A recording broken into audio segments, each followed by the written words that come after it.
Halo pemirsa, apa kabar hari ini? Semoga selalu sehat di masa pandemi ini dan selalu bersemangat menjalani aktivitas. Bagi pemirsa yang harus tetap bekerja di luar rumah, jangan lupa menggunakan masker. Hari ini program Berita Newspoint hadir menjumpai Anda bersama saya Amirah Dinda selama 30 menit ke depan. Newspoint akan menyajikan berita terbaru seputar Universitas Brawijaya dan Malang Raya. Jangan kemana-mana, keep on our channel Newspoint.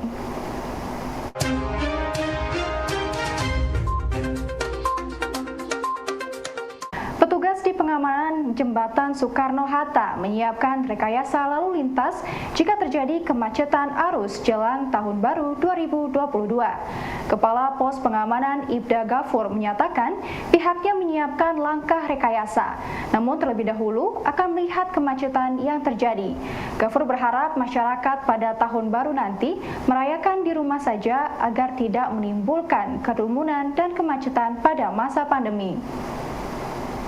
Untuk rekayasa lalu lintas, apabila ada kemacetan kita adakan rekayasa dulu. Skenarionya nanti lihat tentatif ya, situasi bagaimana kemacetannya, tingkat kemacetannya itu aja.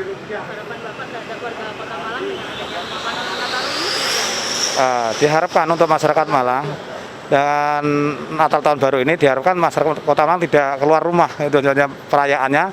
Sewaktu perayaan malam Tahun Baru tidak keluar rumah, di rumah saja diharapkan. Jadi merayakan di rumah masing-masing, di keluarganya masing-masing untuk menjaga karena masih pandemi.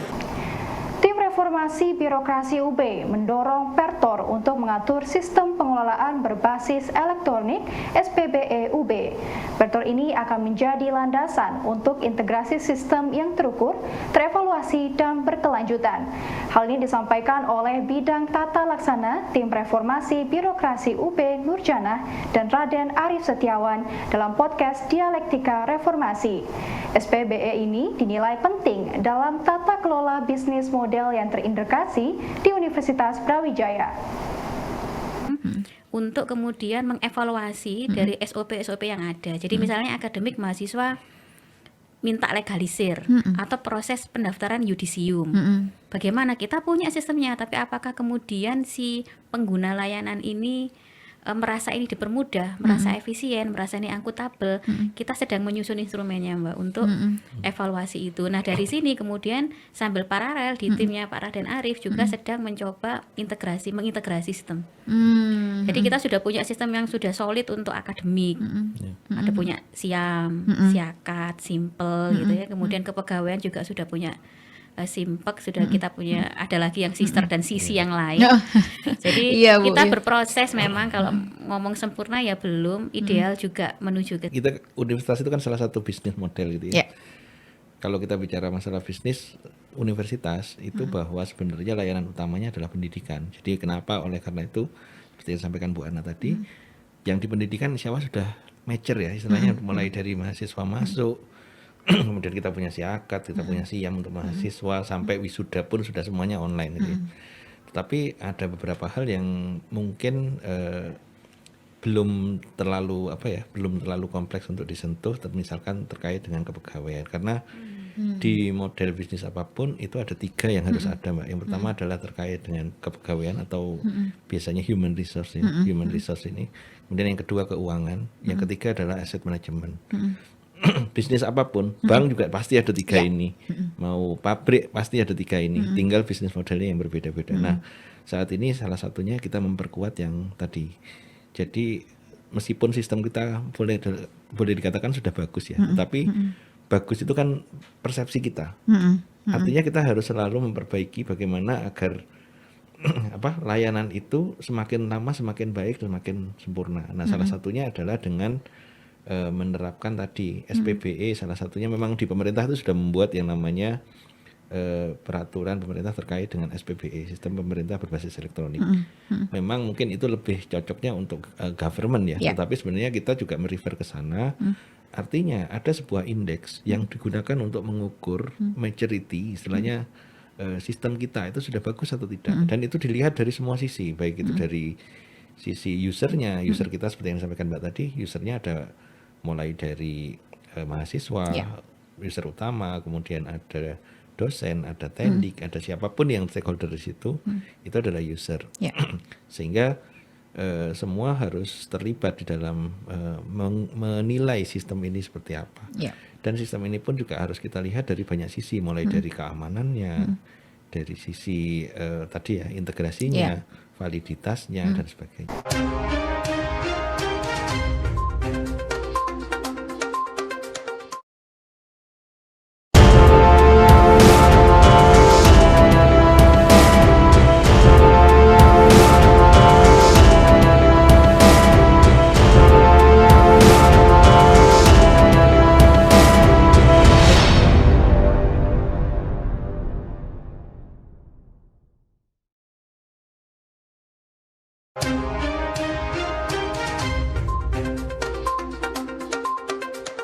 Panitia pemungutan suara Pemilwa via UB yang berlangsung hari ini menyiapkan posko informasi dan pengaduan bagi mahasiswa yang kesulitan menggunakan hak pilihnya. Hal tersebut disampaikan oleh Karomi, Panitia Pemilwa via siang ini.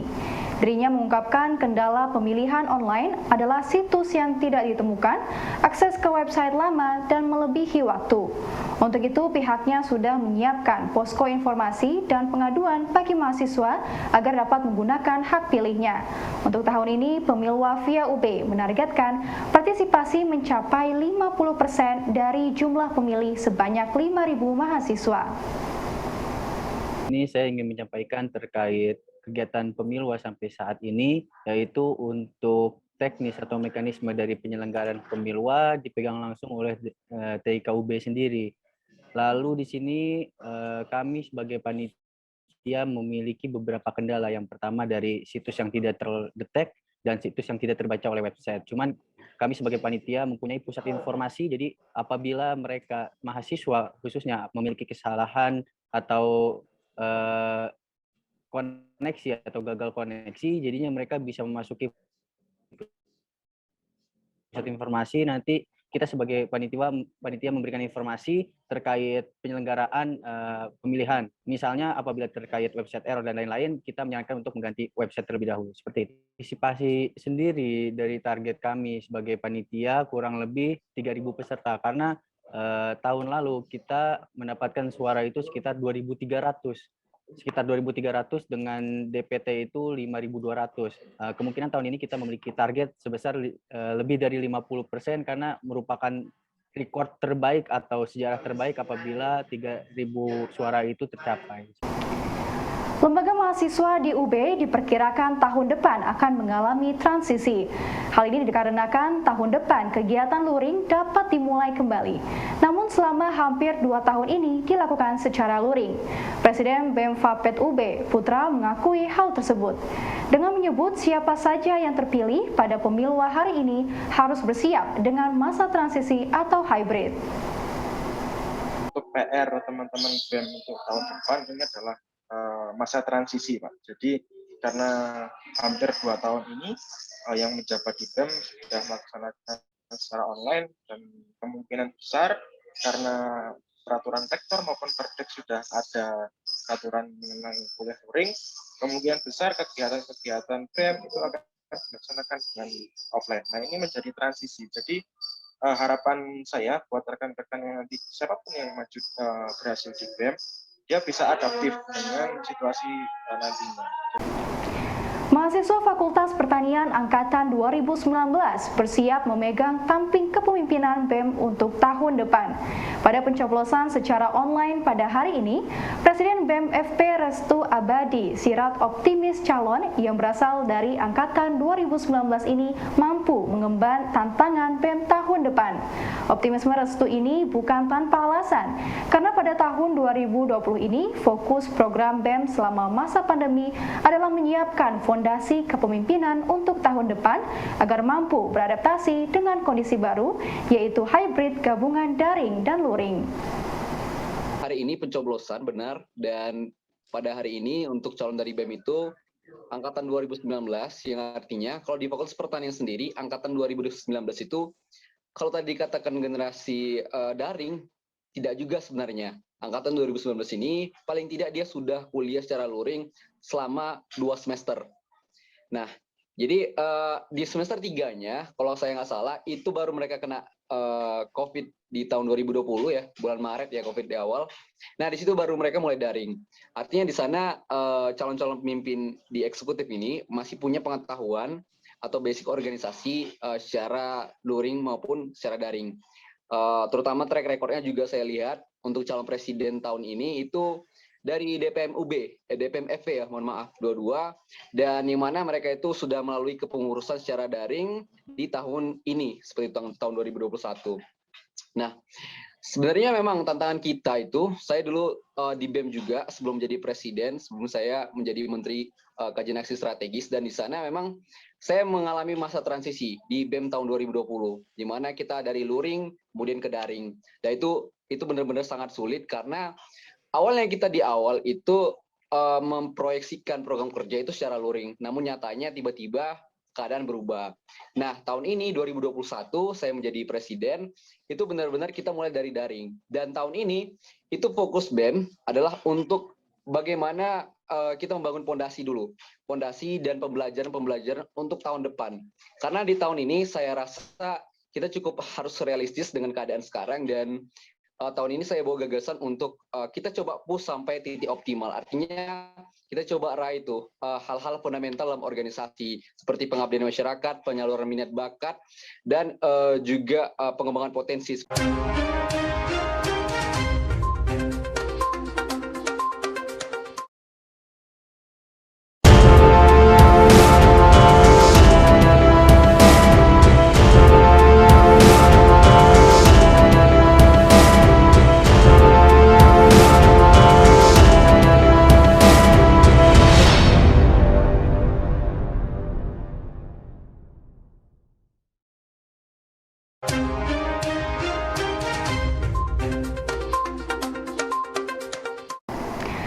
Pemilihan mahasiswa atau Pemilwa tahun 2021 di Fakultas Peternakan hari ini memasuki masa pencoblosan. Presiden BEM Fapet UB, Putra Dwi menjelaskan, proses pencoblosan menggunakan cara e-vote melalui laman pemira.ub.ac.id. Setiap mahasiswa memiliki waktu sebanyak 15 detik untuk memberikan haknya melalui sistem e-vote. Tahun ini Putra menargetkan pemilih bisa meningkat hingga 2.000 mahasiswa. Karena tahun lalu partisipasi mencapai angka 1.900 mahasiswa. Nah, jadi untuk pemilihan mahasiswa ini ya, kalau di fakultas itu penyebutnya pemilwa Pak, pemilihan mahasiswa. Namun kalau di tingkat universitas itu namanya pemilihan mahasiswa kaya.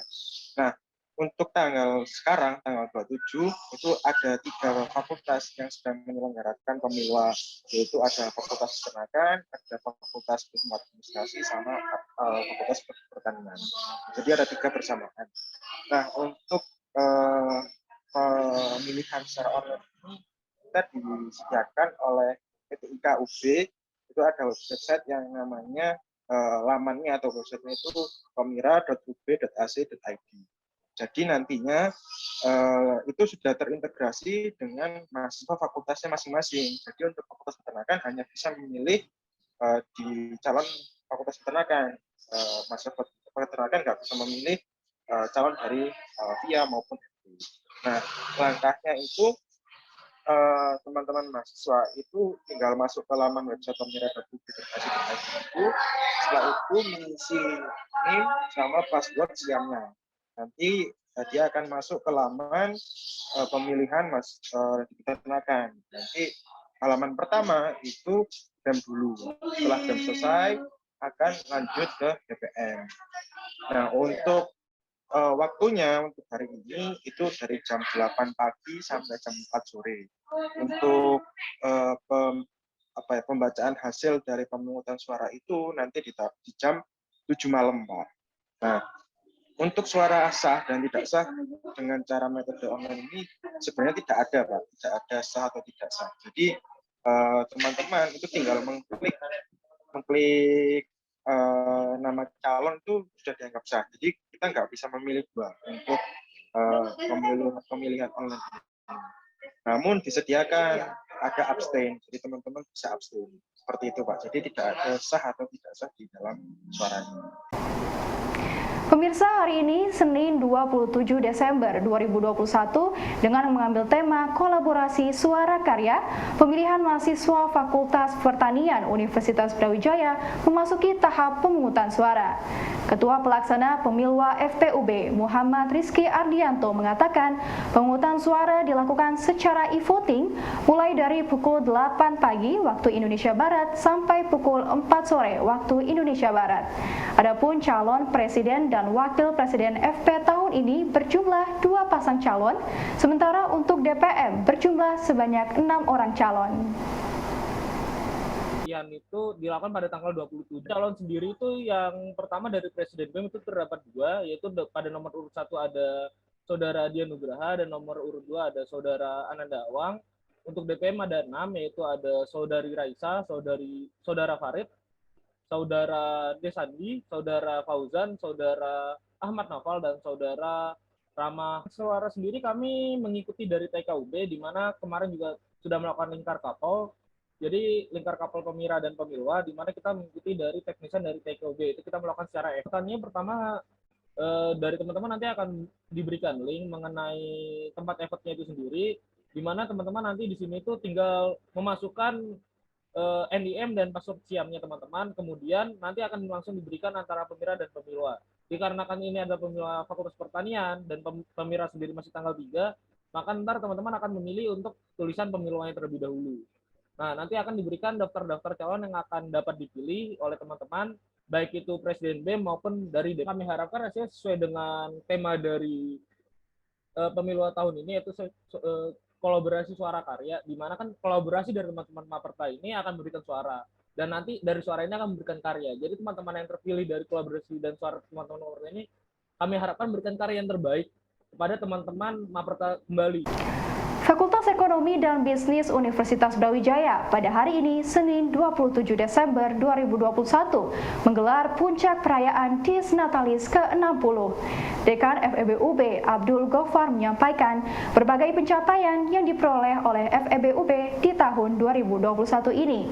Dekan Ghaffar menuturkan kegiatan pengabdian masyarakat FEBUB naik hampir 100% dari yang awalnya sebanyak 54 kegiatan menjadi 108 kegiatan. Kemudian menjawab tantangan era digital dan juga untuk peningkatan reputasi internasional. FBB hadir melalui Digital Experience yang mana pihak fakultas telah menyiapkan sebanyak 59 modul pembelajaran daring serta berbagai fasilitas untuk memudahkan pembelajaran di era digital. Di antaranya yakni Digital Smart Class, Big Data Lab, ruang podcast, B-Corner yang telah diresmikan oleh Rektor UB Profesor Nufil Hanani pada hari ini. Yang saya hormati pula dekan-dekan sebelum saya, karena saya ini cuma penggantinya, ada Prof. Bambang Suburto, Prof. Hugo Sirianto dari UPA, Prof. Pak Nurholis, serta ini saya tadi diwakili istri saya, Pak, pengurus Dharma Wanita, dan Bapak Ibu undangan sekalian. Tapi katanya kalau nggak disebut, saya mau nggak dikunci pintunya, Pak. Pak Rektor, sebenarnya FEB ini ulang tahunnya yang biasa kami rayakan itu tanggal 3 Oktober, Pak. Dan biasanya tanggal 3 Oktober itu kami rayakan internal kami. Dan puncaknya biasanya bulan Desember, Pak. Nah, kami tahun ini karena memang sibuk sekali Pak Rektor dan Bapak Ibu sekalian, dan baru bulan Oktober biasanya menyusul perayaan Dies masing-masing fakultas, Pak. Jadi kami akhirkan pada bulan Desember tanggal sekian, tanggal 27 hari ini. Tahun 2021 Pak Rektor kami laporkan beberapa hal. Memang kami fokus kemarin untuk pengabdian masyarakat, Pak. Jadi kami mengeluarkan beberapa program Mitra Mengabdi dan Abdi Dharma FEB karena memang pandemi masih terus berjalan, Pak, sehingga nanti kami laporkan di Sakit bahwa program pengabdian masyarakat FEB itu naik hampir 100%, Pak. Dari 54 kegiatan tahun lalu menjadi sekitar 108. Nah, alhamdulillah, Pak, ini akhirnya luaran dari PKM ini luar biasa. Kalau tahun lalu kami menguruskan haki dari dosen-dosen FEB itu hanya 44 haki, Pak. Tahun ini yang sudah jadi 207 haki yang dimiliki oleh dosen-dosen FEB. Yang kedua, fokus kami Pak memang untuk meningkatkan reputasi baik nasional maupun internasional. Kami menyiapkan pula FEB yang tadi dikatakan Ketua Dies Pak, FEB Digital Experience Pak, karena memang kita sudah harus bertransformasi ke digital.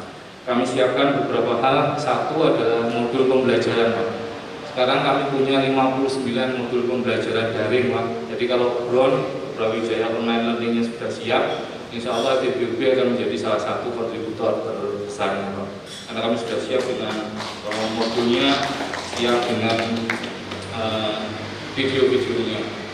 Kami juga berterima kasih pada Pak Wayan, karena kami kerjasama dengan Vilkom Pak, yang screening video-video kami modul-modul pembelajaran dari Bapak Ibu dari Vilkom. Yang kami siapkan pula Pak, selain itu adalah yang tadi dikatakan juga oleh Ketua Dies, kami memang untuk big data ini dari zamannya Pak Walis ya Pak Walis, tapi baru kesampaian sekarang Pak. Pemirsa, informasi tadi sekaligus menutup perjumpaan kita hari ini. Jangan lupa untuk menyaksikan News Point setiap hari pukul 19.30 waktu Indonesia Barat hanya di UB TV, Televisi Pendidikan Universitas Brawijaya.